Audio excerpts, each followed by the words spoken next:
Joining us right now is former Republican presidential candidate and former Texas Governor Rick Perry. Governor, good to see you. Thank you so much for joining us. Thank you, Maria. It's good to be with you. I know that you're supporting Ted Cruz. A lot of comments from Donald Trump there that are pretty serious comments. Number one, he said that we're going to see a massive recession.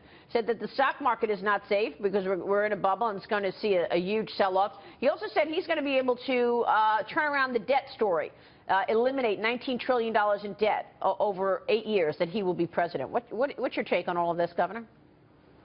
Well, certainly Senator Cruz has put a plan together that will get this country back on track. When you talk about that flat tax, when you talk about allowing people to get away from the regulatory restraint that they've seen at the IRS, I mean, allowing those dollars that are offshore to come back and not be taxed at some incredible rate.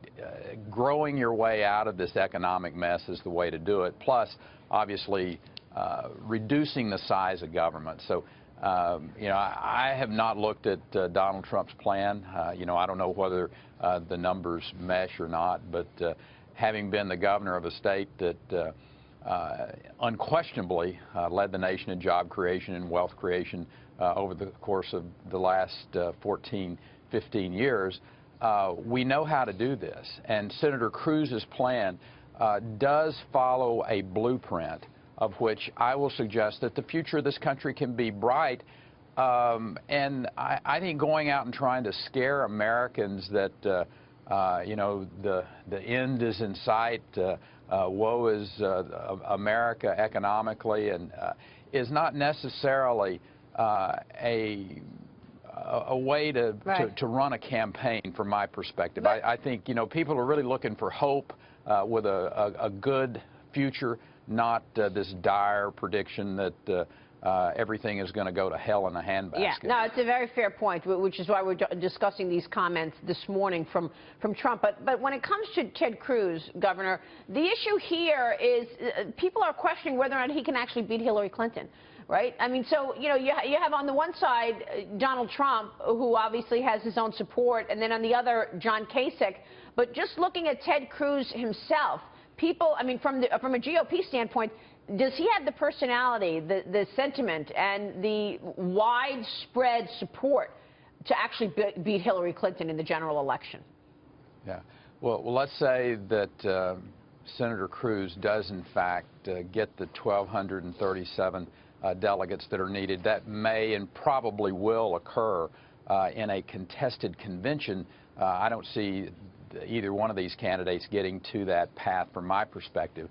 But when you go into that convention and either Donald Trump or Ted Cruz, I don't think Kasich is going to play a role in this from my perspective. Okay. But I think Senator Cruz has the savvy, he has the ability to come out of a contested convention with the nomination. At that particular point in time, his intellect and I tell you, his secret weapon is his wife, Heidi. She is an extraordinary talent, an individual that's going to be able to go out. And I think you've got a real team effort here between the senator and his wife when it comes to being able to reach out to, I mean, Donald Trump's got a woman problem. I mean, let's face it, he's got a problem with minorities. Yeah. Well, Heidi and Ted both, I think, are going to be very, very capable general election candidates that be able to not only bring this country together, but to bring a lot of the people that are for Donald Trump today, because they are looking for an anti-Washington outsider, which Ted Cruz is. Right, right. Governor, let me get Morgan Ortagus in real quick. Go ahead, Morgan. Good morning, Governor. So the way that I understand the convention, on the first ballot, the Jeb and Rubio delegates, for example, will be voting for them. But on the second ballot, they're open. Jeb has came out and supported Cruz, but Rubio has been actually pretty silent over the past few weeks, and he has the most delegates of someone who is not currently in the race. Where do you see those Rubio delegates going on the second round?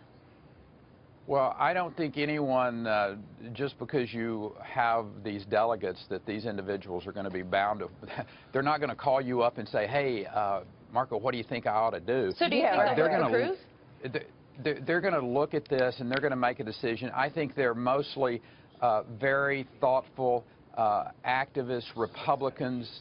They're going to be looking for that consistent constitutionalist. And Ted Cruz fits that Bill, when you look at Donald Trump's been very inconsistent. You look at, what he said about a vast array of issues over the past years, and I think that gives some discomfort to these active Republicans. And when you think about, Pennsylvania, they talk about Pennsylvania, you got 160,000 people that have changed from the Democrat to the Republican side, and that somehow or another that is the proof that, Donald Trump is who is going to be able to bring outsiders. Right.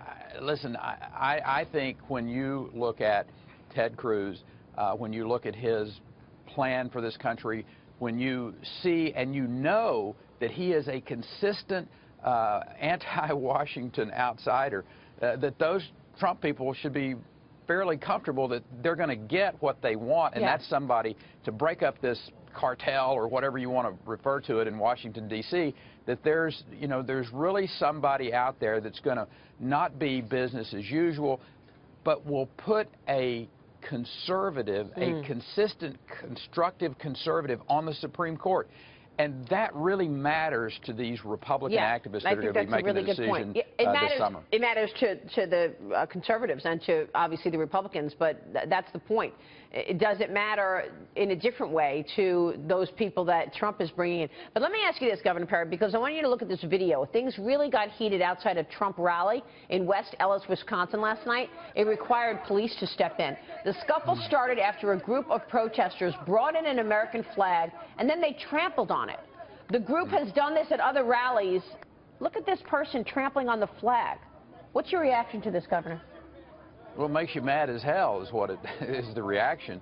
But we know they're trying to bait people into doing things that are then make a film clip, a video clip that can show that there's all this, discomfort and this raucous nature that's going on at these rallies. And my hope and my goal is, don't take the bait. If someone wants to be a fool and do something like that, then that's on them, not on us. So yeah, we're mad as hell when we see people do that to Governor, the great symbol of America. Before you go, I got to ask you about what we just learned about your voting, because I know you're a supporter of Ted Cruz, but we've got reports here that you actually did not vote in the Texas primary. Did you vote for Cruz? Yeah, you better believe I voted for Cruz, and I voted for a whole host of other people, and the United States Postal Service is the one that I'm mad at. So, our runoff is going to be I believe, in May. So not only, I'm probably not going to use the early voting process until I get comfortable that it's getting to my little county of Fayette County, Texas. So I talked to my voting registrar, the individual that oversees that. I went down personally to register there, put in my application for my voting by mail. Right. I got it, I filled it out, sent it back in, and it didn't get there. So, the Pony Express would have done a better job than the United States Postal Service, I suppose, in this case. Governor